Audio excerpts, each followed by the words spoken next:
people are able to collaborate in such a way that is so efficient, but without central coordination, a lot of possibility can happen, like Wikipedia and OpenStreetMap and all other stuff. So after we get people to collaborate, we have to produce things, right, for the general public to consume. So so to gain more awareness or to get things popular, there is some stuff you can do, like making things really pretty. So this is an air pollution visualization we've done. And since it's so pretty, people like it, and it was actually quoted in Evening News. So we kind of successfully exported information to the mainstream media rather than asking them to do so, right? Because it's just like everyone's looking at that, and we should, right? So another example, better example, is probably there's a project digitizing campaign finance, the political contribution in Taiwan. For the details, you have to actually go into this building to print it out. They don't give you online, or they don't even give you digital files. You have to go into that, print it out. So there's a dozen NGO who mobilize quite a few people to do that, and then tell them, okay, once you print it out, scan it, upload it to some shared places, right? And then the programmer came in, turned that into like individual, like he wrote a table recognition algorithm, turn that into individual cells, so you can recognize that from the image there, right? So we can like cut the table into individual images and then turn it into a CAPTCHA service. So people start digitizing individual ones, and people are saying, oh, this is so comforting, I'm just typing and saving my country, right? And so the first batch of data was actually amazing. It's about 300,000 entries, and it was like completely cleared by about 10,000 people within 24 hours. You can see this is quite a way to turn the general public into contributor. And this is an example for technology enabling general participation for this kind of thing. But of course, with the campaign finance, you have to do more afterwards. Like you can do some basic analysis, creation, and since we also have the company ownership network data, we can cluster that to see if a particular group of companies sponsoring a particular group of politicians passing particular class of bills, like what Felipe showed us, right?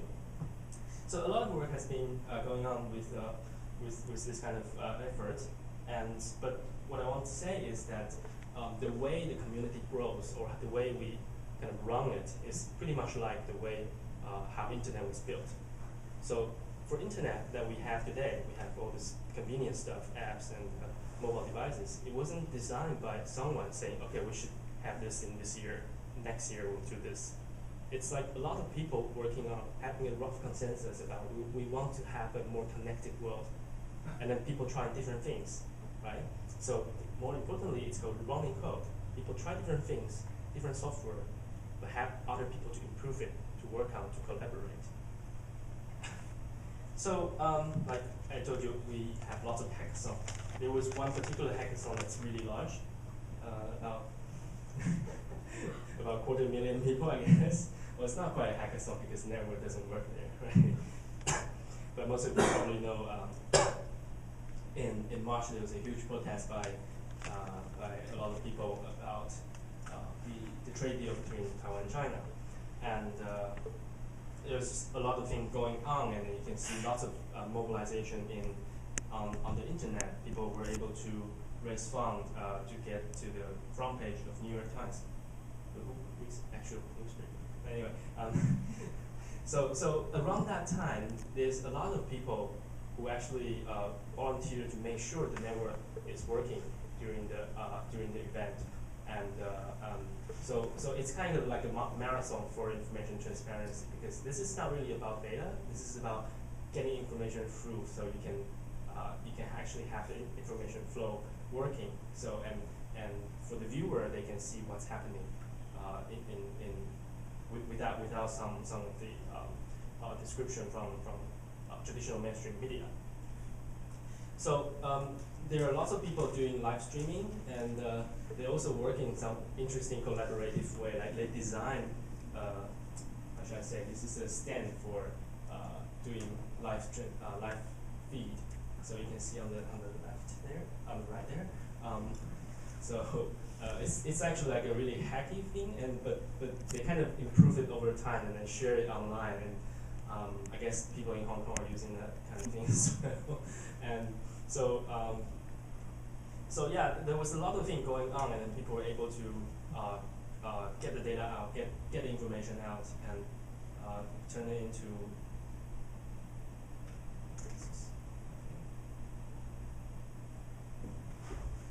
So and like we also used the hack folder I mentioned earlier for a lot of things, like because so many things were happening during that time.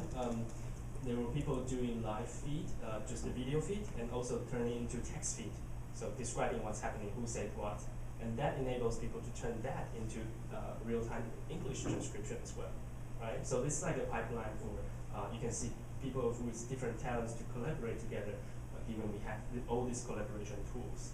So, so during that period, the hack folder actually attracted about 700,000 unique visitors. And during the night of, there's an eviction from the executive building. It was actually like more than 10,000 people watching it concurrently. So what we're doing is actually a combination of 3 different concepts. It's open source, and public spirited, and hands-on. We just start doing things and trying to show what's possible, and then push forward to either open data and open government. So, well, that's what I have to say, and then I guess we can do some conversation. Thank you.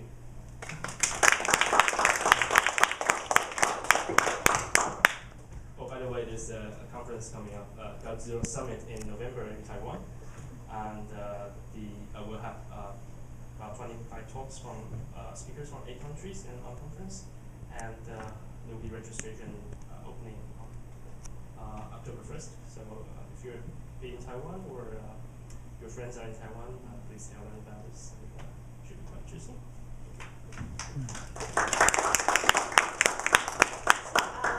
We will open the floor for our audience. So if you have any question or you want to share your experience during this movement while you were here, you can also tell your stories and also what you want to know more about what they are doing. So I think actually any one of us actually benefits from what they did, right? So during the Sunflower movement, we watched the live streaming and we were very provoked by that. And so I think this is how they come up with this a very raw consensus, but it somehow brings people together.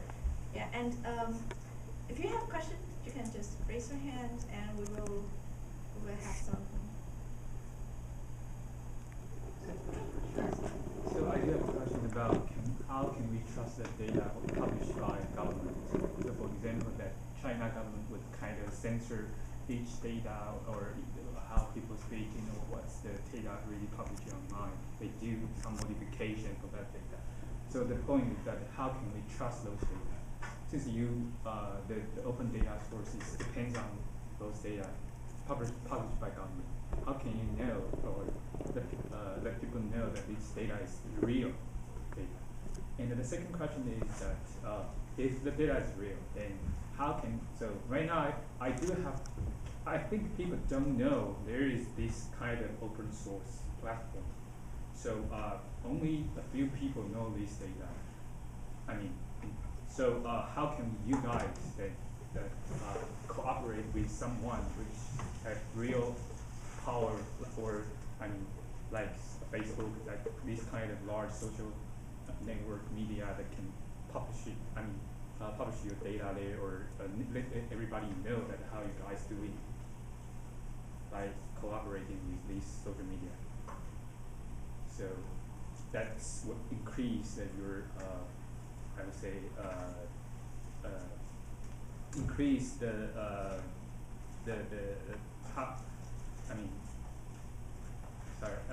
to increase your famous. So people know that there is an open source here. They can utilize those open source and they can use this repeated visualization data to do something.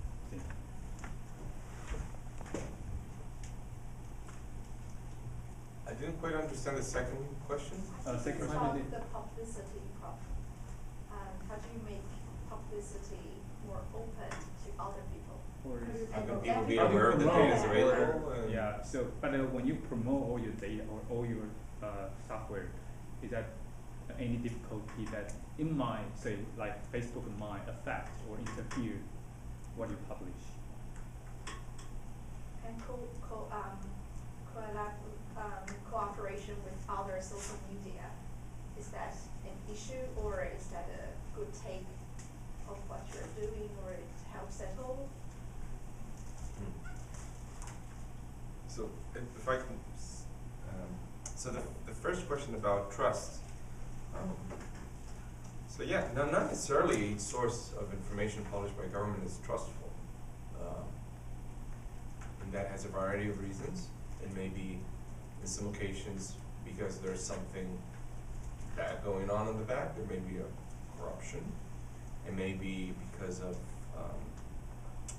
being ashamed of disclosing information that could highlight bad performance, not necessarily corruption. There's a variety of reasons why that may happen, and information to be trusted. Yeah, of course, you need to trust the source. In some occasions, and what we have seen is that information is reliable. In some occasions, this information is useful to actually contrast it with other sources of information. As the example I showed from the inspector of interest, that source of information about their assets they were disclosing ended up not being trustable. But if you crossed it with other open data sources, you can actually see that that information was incomplete and actually other pieces of information were trustable. It may be the case that that information can be contrasted not even across government information, but outside government information. There may be people, organizations, NGOs that can say, actually, I have another piece of information about this that is different from government, what government is disclosing. That is not solving the issue, but at least it brings the issue to the table, and it should be solved.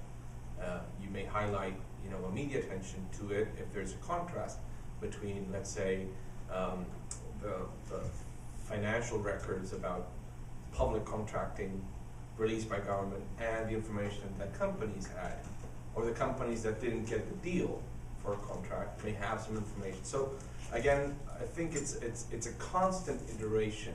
It's not that one source can be completely trusted.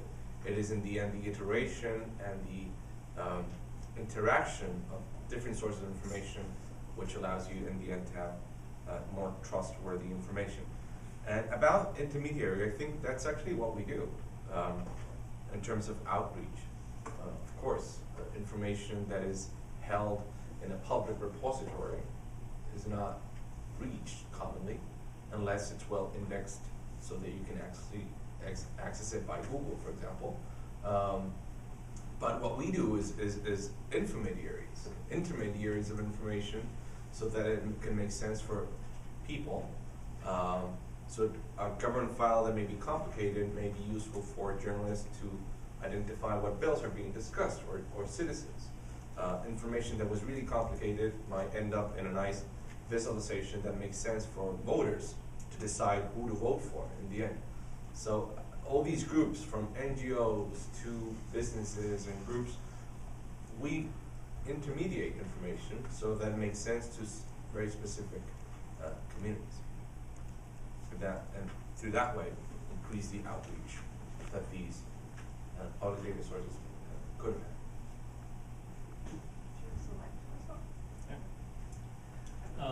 I will add a little bit to the first question about the trust of the data. Definitely cross-referencing with other open data or third-party provided data. And what's important is that also with the intermediating or gaining more publicity, what we're doing at GovZero is that we want the source of information being explicitly mentioned where you get it from, and then the transformation, the cleanup, what you've done to that to also be documented. So every step can be kind of trusted because you can reproduce it by other people, right? And all the analysis that we want to present to people should also be open as well, and for people to be able to reproduce or see problems in it or alternative to that. So in terms of publicity in general, like I described it, there's one thing to make it pretty and then export it to mainstream media, because I think people like to see these hard truths from data. So it's if you present it well, then it's already really, really powerful. So for our Facebook posts from time to time, we can reach about 500,000 people now, and I think it's not much, but it's a start. Yeah. I think my question sort of extended from how to increase the visibility of all this data from the open data, open government movement, because in a way the digitalized form of data is more easily accessible to younger generation. How do we make those data accessible to, say, like my parents' generation? Because like in the current election in Taiwan, people talk about this thing that, okay, we talk about all this all day long on Facebook, but none of that mattered, because people, large part of the generation is not on Facebook. I mean, reading all this open data that reveal a lot of story. That's my first question. And the second question, I wonder if there are any stories about some open data that you guys get initially, but it's become not accessible by the government or something, anything like that. I'm curious to know. First question is about outreach to the more general public, more like the digital divide question we get all the time about how do you reach people who are not on the internet or that kind of thing, right? And second one is, have we got anything that was initially available and then got retracted by the government? Right. So for first question, we get it quite a lot, because when we talk about open government, open data, it all seems like reasonably well and potentially great for, well, with presumption that everyone's online seeing these things, right? I don't have a very good answer to that, but there is a very interesting movement, well, not a movement in Taiwan, which is called the B teams, right? It's for a lot of people to volunteer to adopt an area, and then we'll print out information, put it into their mailbox for that kind of thing, to make a standard last mile outreach that we think. So yeah, I think that's a great attempt, and there is actually no good answer to that around the world, I guess. And for the information being retracted, there was actually I think the asset declaration in Taiwan was meant to be kept for only 5 years, right? So recently there was people trying to get one of the candidates' parents' asset disclosure, and it was actually available until like last week. And so but actually legally they only have to keep it for 5 years. So I guess that would be a great point to bring out the discussion about if the law we have is currently up to date, and if we should have more discussion on that. So about the okay.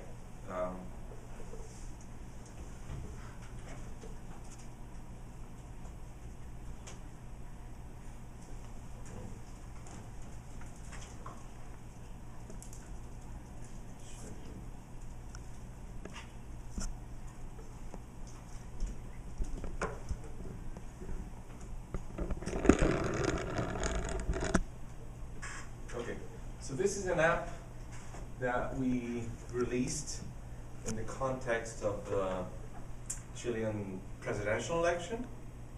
It is basically a Twitter bomb through which you can tweet bomb a candidate if he's not disclosing his financials, where his funding coming from, and you would get pre-written tweets. So if you click, for example, this guy who hasn't responded yet, you said tweet, would have a built message saying, hey, why haven't you disclosed? And if the guy had disclosed something, you would get a tweet saying, hey, that's great, you're so awesome, and we congratulate you. So you would praise the ones who are disclosing and bully those who are not. So this application was a great success online.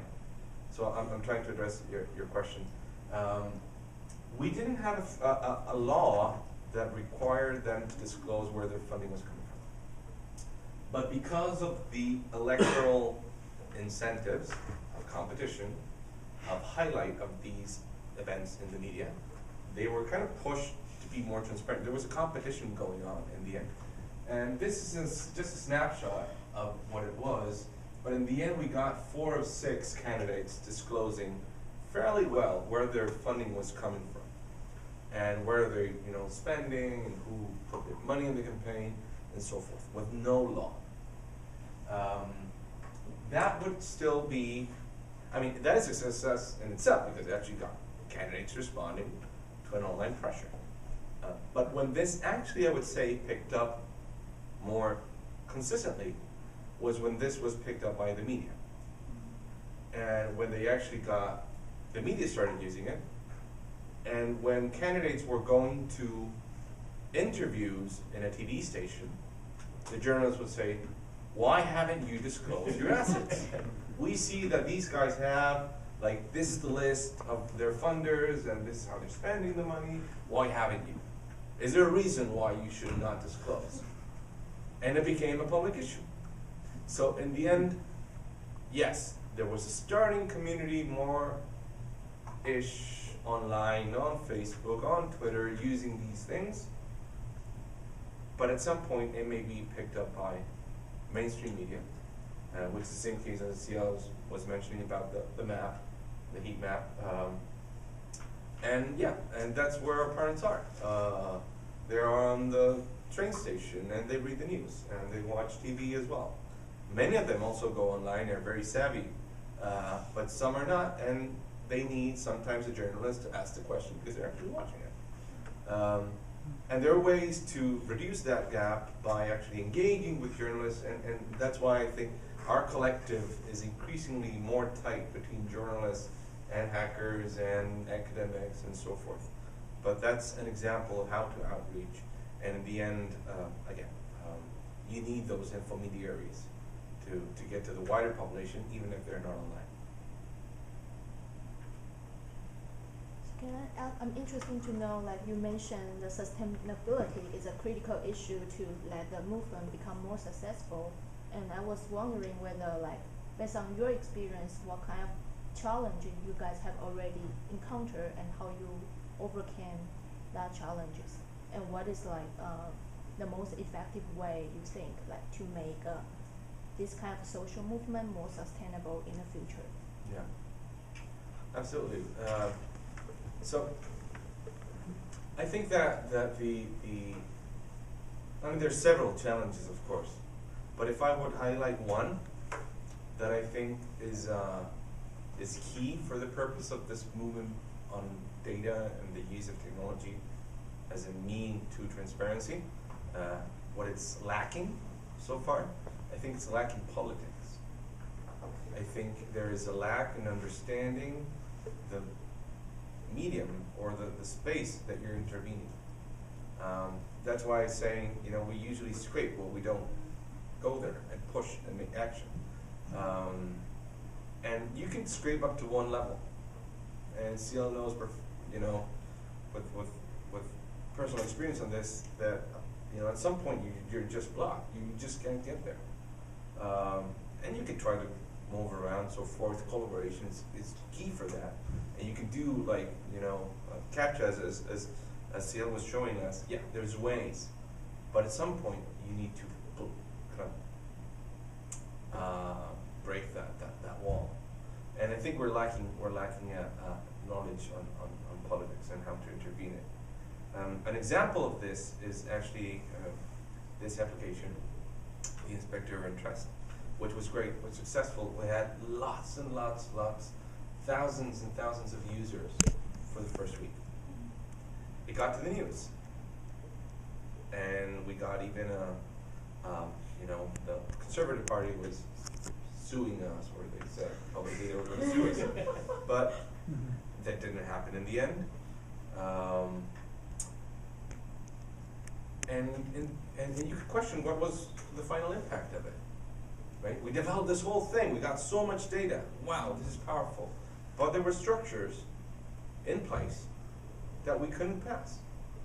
We can highlight information. The main media can pick it up for when you have lots of candidates. You have lots of different interests in place so that they can kind of hit one on the left side, one on the right side, one in the middle, and it's all fine. But at some point, if you're touching real interests, then you're just not going to pass.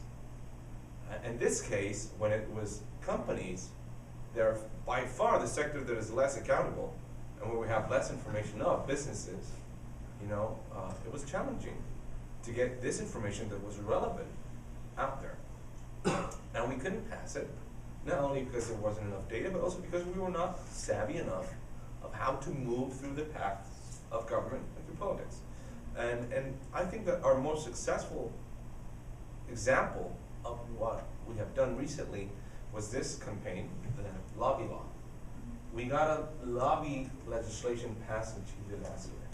And this was a bill that was discussed in Congress for about 15 years.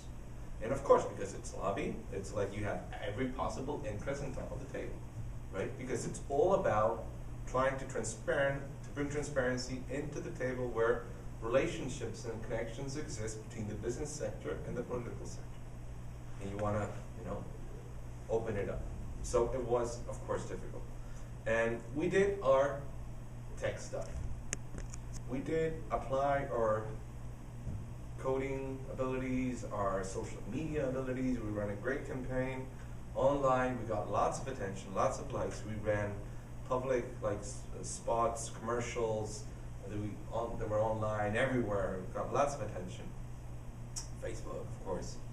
We also got a huge coalition of people that were not, these people really, 99% were not transparency interested or savvy, or transparency was not their thing. You have Greenpeace, you have education, workers associations, and so forth, Amnesty International. They have lots of different agendas, but transparency was not one of them. But they were willing to say, okay, let's go there together. You are the kind of transparency folks, we'll follow you. But when we need your help, on our stuff, I hope you will support us too. So what we did is that we ran the online campaign. We accessed enough data to understand how different parties were voting and so forth. So we really had a knowledge about the space. But beyond that, we also went offline. So getting more into politics. That guy is the minister for the presidency who managed the legislative agenda. We met him, we talked, we negotiated on a bill that was acceptable on our terms, that we thought, this is a bill that would make sense. And so we need to change this and that. And if we do this, if we agree on this, we will support it and we'll move all our horses towards that direction. We were lucky to bring enough attention. We got lots of media attention. We have been there for years. We have built these connections with media, and at least we got their attention. And then we got the votes, and we just went to Congress and made sure to talk with the different parties and make sure that we understood who was more likely to vote for this and whatnot. And we lobbied in favor of lobby law, and we got the votes. So yeah, success. So kind of the closer to politics, the more impactful was kind of our lesson. And again, I think that while the open government movement is more savvy in that space and comes from the freedom of expression kind of pursue, open data is not there yet. And we're still getting closer to understand the implications of it, not only how to access it, but actually what are the potentials of using it. So yeah, there's a story.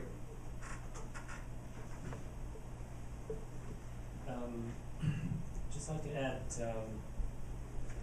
it is indeed very important to get into politics, and, or mostly I would say for the context of open data to work with the people who actually owns the data. Well, I mean, we own the data, but they manage it, right? So it's usually the middle bureaucrat that's actually processing the data. And so what's important is to get their buy-in about, because this is like great new idea to them, and it's like, what? So to get them buy-in, you can actually achieve a lot of things faster, because we usually have this like top level buy-in for like premier, or in Chile there's top level like President Obama saying, okay, we'll do this. But then who's actually doing that is not getting the idea, and then they will say, okay, this is, well, maybe next month. So like there's example in Taiwan for real estate price disclosure. So all the transactions are now to be disclosed for some sort of ambiguity for the identity, but you have to like disclose the transaction values. And that was an issue because the agency in responsible built a website for providing the information on the website, but not as data. So you cannot do any analysis or whatever from there. And of course, people scraped it, and then there was a tension that they turned the address into image, so you cannot process that. And then they talked, and then they figured out, oh, there's this kind of thing, open data, and then they work out what's preventing them from releasing it as the data, because there's a legislation about if you provide data to citizens, you have to charge them. You cannot do it for free, right? So it's called 规费法. So it's very weird, and then to us, and then to them it's like, well, this is from the 90s, and then, well, disk or CD costs money, right? So then since they got the middle bureaucrat to buy in, and then he actually tried to work around this. Not actually work around, but actually tell the department managing the how do you say, the interpretation for the law to issue a letter saying, okay, you can charge for $0, that's acceptable. So they kind of work around this problem like legally, because otherwise, the middle bureaucrat can't do things they think that might potentially be illegal, right? So working with those people and then getting them to actually buy in is really, really important to have like a long-term way forward, moving this needle forward. Sorry, I less people who have Good question. I'm curious where you get your operating funding from. You probably run on very low operation budget because you have so many volunteers, but you still need money to run the organization. So where you get the money, do you have any difficulty in that? Well, for GOP0, it's not really an organization, just a community of people partying and doing awesome things. So, but we also set up a foundation for potential funding possibilities for particular, if there's a project that wants to do some funding, they can do it through this foundation. So you, but for the foundation, you get donation? Yeah, we get donation from. So for us, the only funding that we are requesting people to do is for the summit in the November for now. But I can foresee there could be interesting projects they want to get some funding from. But Suidetano Italiante is more established and well-funded one, I guess. So you have more experience. Yeah. So yes, we are an NGO that has a base, that has an office, that has a community, that has people that work full-time on it. It operates on a budget around $800,000 per year. And maybe there's activities that could be on top of it. So yeah, that is a challenge to raise that amount of money each year. We have committed not only by our word, but also because through our statutes of the organization, that we will not receive funding from government, and we will not receive funding from any business organization that has a direct political interest. So that is, we have sort of forbidden ourselves to take money from anyone who could challenge basically our trust in the end for our community. So our funding comes from a variety of funders, philanthropist organizations, most of which are from abroad. Chile. We're thankful to the Open Society Foundations, which has supported NGOs across different parts of the world, promoting access to information. We have received funding from the Media Network, which is a philanthropic organization that was funded by Piero Media, who founded eBay some years ago. We also received funding from Google Org for technology we develop, and which again is all open source. The interesting issue with this, I mean, there's several perspectives, but there's an issue with transparency with funding in terms of not challenging or not hazarding your autonomy. That is very important, and it's an issue. Second, there's an issue with making sure your funding is sustainable.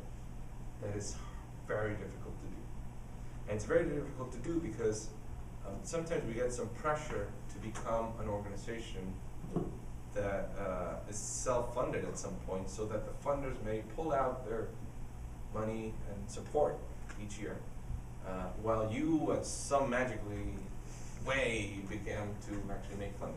For those who have had some business experience of running a startup, you know that to get revenue is super hard. Whatever it is, if you're selling coffee or if it's shoes, to make revenue is hard, it's difficult.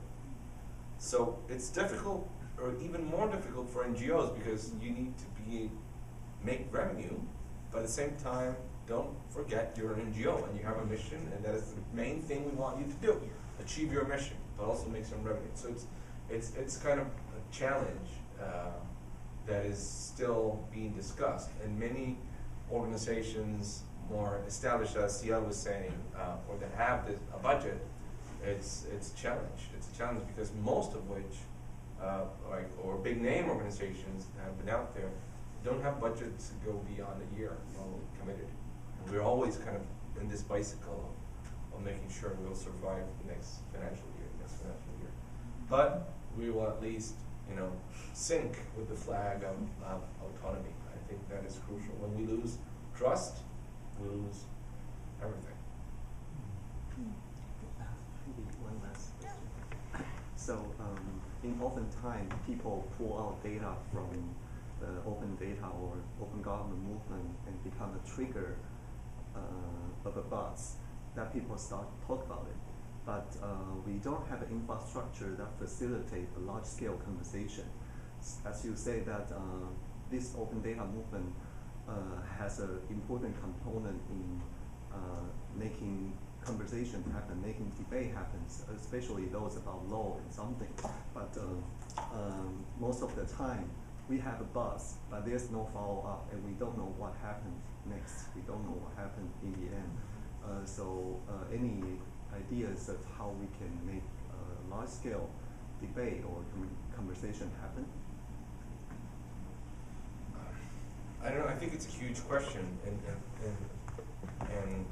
that's kind of the final idea I was trying to suggest in the initial presentations, that this is one of those issues that is really cross-cutting many different sectors, and I don't see this moving forward unless there's a demand for it, especially if you're speaking about government data.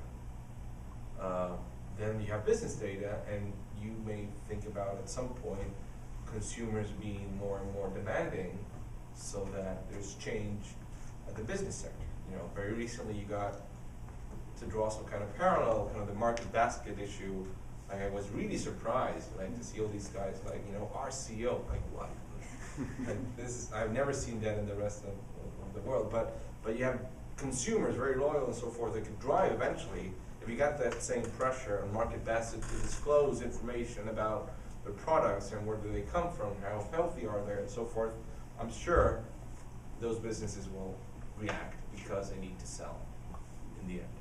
In the same way, governments will react because they need to be reelected, and of course, in contexts where there is a strong enough democracy to allow that to happen. When there's not, there's a problem, and it may be there. You can access information to kind of challenge that.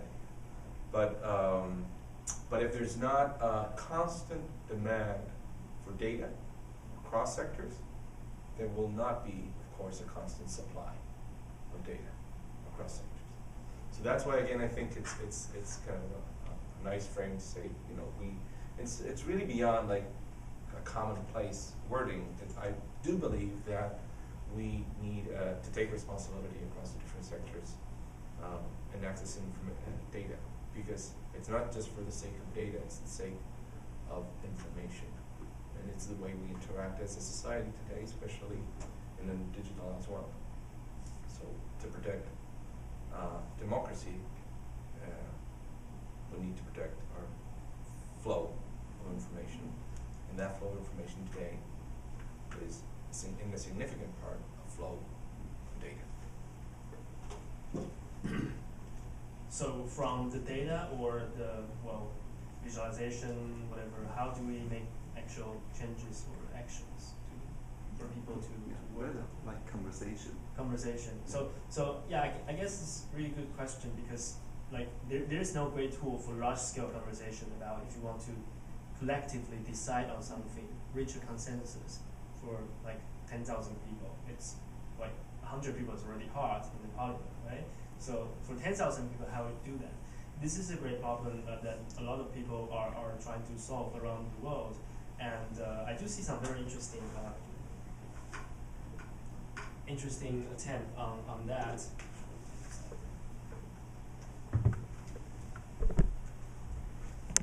So this problem sets decision making, kind of or consensus finding. There's numerous attempts on doing that. This is the most recent one I've seen that's particularly interesting. It's called Polis. So basically, it's not like traditional comments, because we all know how comments will go, like on YouTube. Right? It's not very constructive. The way this works is that you say something about this issue. So this is about the minimum wage in Seattle, or raised to $15, and you can say like what you think about that, and you can read what other people say, and you can agree or disagree, right? And that's your position in these opinion groups. You will move around as you answer the questions, right? So this is very interesting, because you can see this group are grouped because they are mostly agree on this aspect, right? And this group, right? So this is a very interesting way to scale up the participation, because comments just won't work for 10,000 people deciding things. So this is an attempt, and there are other attempts like Lumio. So both of them will come to Taiwan in November for discussing that what's possible for this space, because this is really hard problem, and so I talked to the founder of this actually, the idea actually brought out from the Arab Spring, where like there's huge amount of people trying to decide things, which is impossible. So they're redesigning problems and how we solve this issue, and I don't think there will be like a definite answer for a short time, but I just want you to know a lot of people are trying, and they're having running code for other people to improve. Yeah. So just want to make sure, so we'll have a quick overview how many questions we still have, so and please make questions short, and then we will have your final remark and response to that, okay? So I have questions. You do? Okay, so why don't we just go from clockwise, from you first? Okay. So I have another question about, for me, the open source data is another representation of data, and with these well-organized data, open source data, kind of help people reveal some hidden information behind the data. And those hidden information my question is that does this hidden information really help people or guide people to think, or even guide a congressman to make some bill? Do you have any successful example or case for that? So let's say government reuse those data and found something different or interesting, and make some bill about this. Those published data is not well organized. But if you use your visualization or representation, they found something interesting, Do you have any case about this? That's my question. Sunshine? My question is, can you give me some advice, suggestion that how we can do for sustain your system or provide our idea to do anything about the open government and open data, and how to make connection between the student study abroad and student anyone in our country to make a connection. Yeah, and like you guys have shown that transparency is a big problem right now because the governments are doing that, but they are not doing enough. For example, in this chart of 5 stars transparency, they usually just get to the level 1. They publish the PDF on in internet, but they didn't make that very easy to and very easy or accessible. And what you are doing is so amazing that you make it easy for people to access the information. And do you think it's possible that in the future this will be a new standard for transparency? Do any governments have already realized that this is a big problem, that they are not doing enough, and they are willing to make this information more accessible to people, and they are reaching out for your help to make some general improvement about the transparency of public information? Okay, 2 questions. First one is